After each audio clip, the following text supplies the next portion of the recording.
Friends, आज की video में हम लोग बात करने वाले हैं आईपीएल 2025 जो कि करंट अफेयर्स के व्यू से सभी कॉम्पिटिटिव एग्जामों के लिए बहुत ही महत्वपूर्ण होने वाली है। और इस वीडियो में हम लोग पूरे आईपीएल 2025 के एक एक पॉइंट को थ्योरी प्लस एमसीक्यू सवाल के माध्यम से कवर करेंगे और इससे बाहर एक भी सवाल नहीं आएगा। तो चलिए शुरू करते हैं। सबसे पहले हम लोग जान लेते हैं कि आईपीएल का शुरुआत कब से हुआ था। तो आईपीएल का शुरुआत 2008 से हुआ था। आईपीएल शुरू कब से हुआ था? 2008 से। और तो अब हम लोग जान लेते हैं कि अभी तक में कौन कौन सा टीम कितने बार जीता है। तो जैसा कि आप देख रहे हैं, मुंबई इंडियंस 5 बार आईपीएल की विजेता बन चुका है। उसके बाद चेन्नई सुपर किंग भी 5 बार विजेता बन चुकी है। कोलकाता नाइट राइडर्स 3 बार, जैसा कि आप देख रहे हैं किस किस वर्ष में जीता है। इसके बाद जो भी टीमें हैं सभी टीम एक बार विजेता बनी है। जैसा कि आप यहाँ देख रहे हैं, एक एक बार जीतने वाली टीमें, जैसा कि देख रहे हैं, Rajasthan Royals 2008, Deccan charge 2009, Sunrisers Hyderabad 2016 और गुजरात टाइटंस 2022 और रॉयल चैलेंजर्स बेंगलोर जो कि इस बार पहली बार आईपीएल विजेता टीम बनी है 18 वर्षों के बाद है। कितने वर्षों के बाद? 18 वर्षों के बाद है। तो चलिए शुरू करते हैं आईपीएल 2025 से रिलेटेड मुख्य आकर्षण और रिकॉर्ड्स। तो जैसा कि इस सवाल में पूछा गया आपसे कि आईपीएल 2025 का विजेता कौन बना। तो आईपीएल 2025 का विजेता कौन सा टीम बना? जैसे कि आप ऑप्शन में देख रहे हैं, 4 ऑप्शन दिया गया, जिसमें से रॉयल चैलेंजर्स बेंगलोर ने आईपीएल 2025 का विजेता टीम बना है, यानी कि आरसीबी। तो जैसा कि देख रहे हैं यहाँ लिखा गया कि रॉयल चैलेंजर्स बेंगलोर आरसीबी ने अपना पहला खिताब जीता। चलिए अब हम लोग बात करेंगे कि आरसीबी ने अपना पहला खिताब किससे, मतलब कौन सा टीम से जीता, यानी किसको हरा कर जीता था। जैसा कि सवाल में लिखा गया कि आईपीएल 2025 के फाइनल में आरसीबी ने किस टीम को हराया था। तो आईपीएल 2025 में आरसीबी ने किसको हराया था? पंजाब किंग्स को, यानी पंजाब टीम को। जैसा कि यहाँ लिखा गया फाइनल में उन्होंने पंजाब को कितने रनों से? 6 रनों से हराया था। और ये जो फाइनल मैच है जो कहाँ हुआ था? 3 जून को नरेंद्र मोदी स्टेडियम अहमदाबाद में। चलिए अब हम लोग बात करेंगे नेक्स्ट पॉइंट है आईपीएल 2025 में व्यूअरशिप के कई रिकॉर्ड तोड़े गए, यानी बहुत अभी तक में सबसे ज़्यादा व्यूज मतलब देखा गया है। जैसा कि यहाँ लिखा गया कि फाइनल मैच बना अब तक का सबसे ज़्यादा देखा गया T20 मैच, यानी कि फाइनल मैच को 840 बिलियन मिनट्स देखा गया है।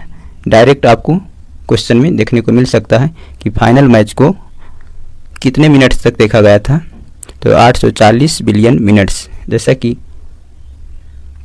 हम लोग सवाल भी लेकर आए हैं, आगे देखने को मिलेगा।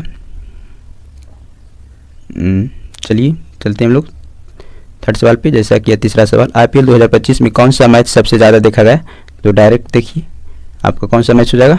Final match. कौन सा match? Final match. Next point है कि मैच को भारत में लगभग कितने दर्शकों ने टीवी पर देखा। तो 169 मिलियन दर्शकों ने टीवी पर देखा है। तो इससे सवाल भी बनेगा, जो सवाल इस प्रकार से बनाया जाएगा कि आईपीएल 2025 के फाइनल मैच को लगभग कितने लोगों ने टीवी पर देखा है। तो कितने लोगों ने? तो 169 यानी 169 मिलियन। चलिए हम लोग चलते हैं नेक्स्ट पॉइंट पे। और नेक्स्ट पॉइंट है टूर्नामेंट, यानी आईपीएल 2025 का जो टूर्नामेंट था वो कब से शुरू हुआ और कब तक चला। तो 22 मार्च से 3 जून 2025 तक चला और ये 13 मैदानों पे खेला गया था। कितने ग्राउंड पे? 13 ग्राउंड पे। और कितने मुकाबले थे? 74 मुकाबले थे, यानी 74 मैच था 13 ग्राउंड पे, यानी 13 स्टेडियम में खेला गया। और कब से कब तक? तो 22 मार्च से लेकर 3 जून तक। तो जैसा कि इस पॉइंट से सवाल किस तरह से पूछे जाएंगे, जैसा कि आप देख रहे हैं कि आईपीएल 2025 का आयोजन किस अवधि में हुआ। तो जैसा कि आप देख रहे हैं मार्च से जून के बीच हुआ।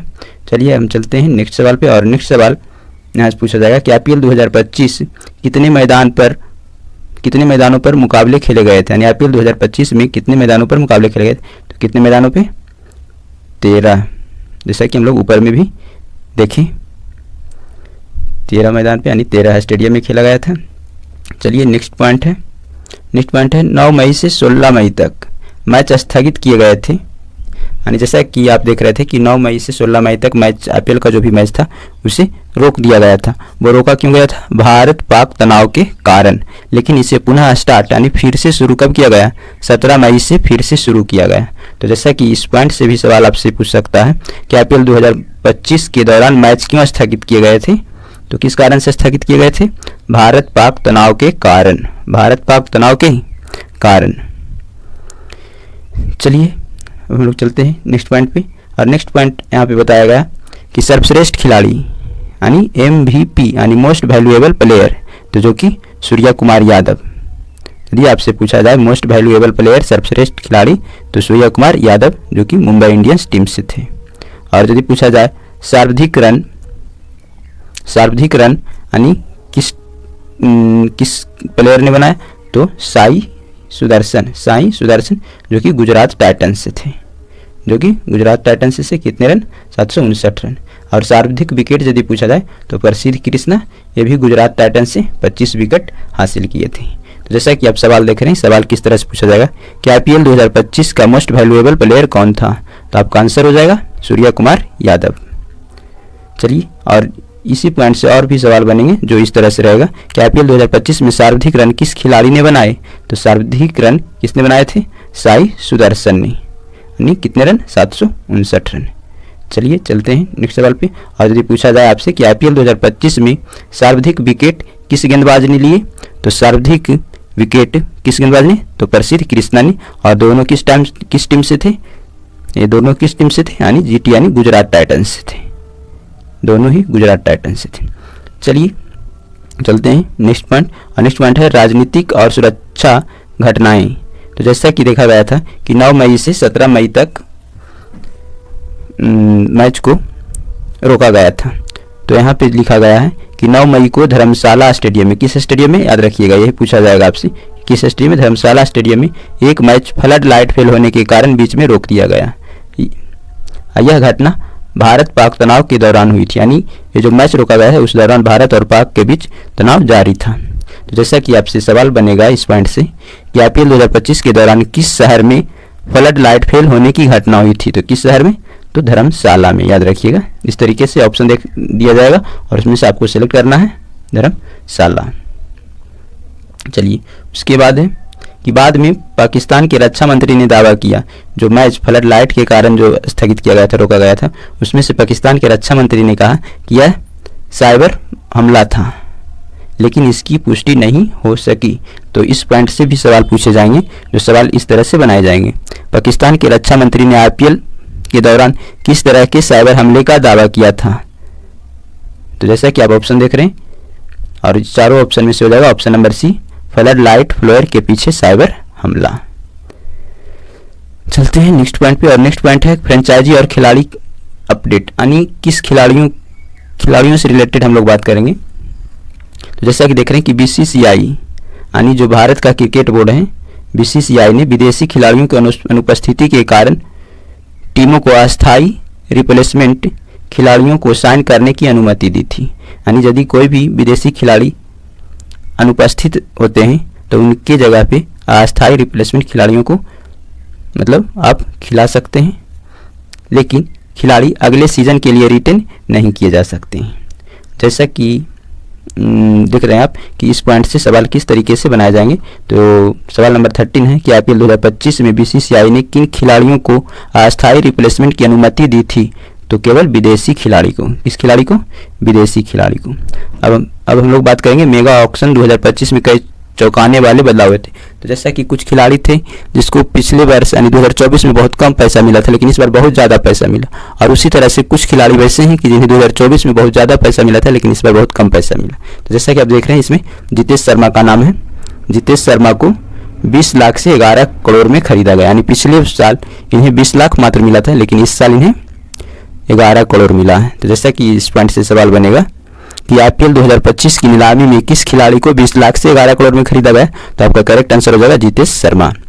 उसी तरीके से एक और पॉइंट है कि समीर रिजवी, जिसका दाम यानी पिछले साल यानी 2024 में 8.4 करोड़ में खरीदा गया था, लेकिन इस बार उन्हें मात्र 95 लाख में खरीदा गया। तो आपसे पूछा जाएगा कि किस खिलाड़ी का वेतन 8.4 करोड़ से घटकर 95 लाख हो गया। तो करेक्ट आंसर हो जाएगा समीर रिजवी। चलिए अब हम लोग बात करेंगे कुछ उभरते हुए सितारे का, यानी कुछ वैसे प्लेयर, युवा प्लेयर जो फर्स्ट बार आईपीएल खेले हैं। तो उसमें सबसे पहला नाम है वैभव सूर्यवंशी, जो कि राजस्थान रॉयल्स टीम से खेले थे और आईपीएल की में बहुत सारे इतिहास बनाए। यानी आपसे पूछा जाएगा कि सबसे युवा खिलाड़ी, तो वैभव सूर्यवंशी हो जाएगा। मात्र 14 वर्ष में आईपीएल अपना पहला आईपीएल खेल लिए। और सबसे युवा सेंचुरियन भी पूछा जाए, सबसे युवा शतक भी पूछा जाए तो इन्हीं का नाम होगा वैभव सूर्यवंशी, जो कि 38 गेंदों में 101 रन बनाए थे। चलिए इस पॉइंट से सवाल किस तरह से पूछा जाएगा। जैसा कि आप देख रहे हैं कि आईपीएल 2025 में सबसे कम उम्र के खिलाड़ी कौन बने। तो सबसे कम उम्र के खिलाड़ी वैभव सूर्यवंशी, यानी जो कि सिर्फ 14 वर्ष के थे। चलिए उसके बाद पूछा जाएगा कि वैभव सूर्यवंशी ने आईपीएल 2025 में कितने गेंदों पर सेंचुरी लगाई थी। तो मात्र 38 गेंदों पे। कितने गेंदों पे? 38 गेंदों पे। चलिए और एक और खिलाड़ी हैं जिनका नाम है प्रिंस आर्य, जो कि पंजाब किंग्स से खेल रहे थे। उसने भी इस बार डेब्यू किया, यानी अपना पहला मैच खेला था और जिसमें 47 रन बनाए थे और फिर अगले मैच में 39 गेंदों में सेंचुरी लगाए थे। तो जैसा कि इस पॉइंट से सवाल बनेगा कि आईपीएल 2025 में कौन से युवा खिलाड़ी सबसे तेज भारतीय सेंचुरी में स्थान पाया। तो आपका आंसर हो जाएगा प्रियांश आर्य। चलिए अब हम लोग बात करेंगे जब बेंगलोर ने अपना फाइनल जीता तो उसमें आईपीएल के जश्न में कुछ दुखद हादसा भी हुआ था, वो हादसा की बात करेंगे। तो जैसा कि आईपीएल का फाइनल मैच 3 जून को हुआ था और 4 जून का उनका जो जश्न था, जश्न में क्या हुआ था 4 जून को। तो चिन्नास्वामी स्टेडियम के बाहर आरसीबी की जीत की जश्न के दौरान भीड़ों में भगदड़ मच गई, जिसमें 11 लोगों की मौत और 56 लोग घायल हो गए। तो इस पॉइंट से सवाल पूछा जाएगा आपसे कि चिन्नास्वामी स्टेडियम के बाहर हादसे में कितने लोगों की मृत्यु हुई। तो 11 लोगों की मृत्यु हुई। और नेक्स्ट पॉइंट है घटना की जांच चल रही है और पूर्व केसी अधिकारी और पुलिस अफसरों से पूछताछ की जा रही है। आरसीबी और प्रशासन ने मुआवजों और सुरक्षा बेहतर करने का वादा किया। तो इस पॉइंट से भी सवाल बनेंगे कि बेंगलोर हादसे में किन पर जांच शुरू की गई है। तो आपका आंसर हो जाएगा आयोजक और पूर्व पुलिस अधिकारियों पर। तो मेरे प्यारे स्टूडेंट्स और मेरे प्यारे साथियों, हम लोग पूरे आईपीएल को अच्छे तरीके से थ्योरी और एमसीक्यू सवाल के माध्यम से कवर कर लिए और इससे बाहर कोई भी सवाल शायद नहीं आएगा। तो वीडियो यदि अच्छा लगे तो वीडियो को लाइक कर दें, सब्सक्राइब कर दें और शेयर भी कर दें ताकि हमें भी मोटिवेशन मिलता रहे। थैंक यू मेरे प्यारे स्टूडेंट्स।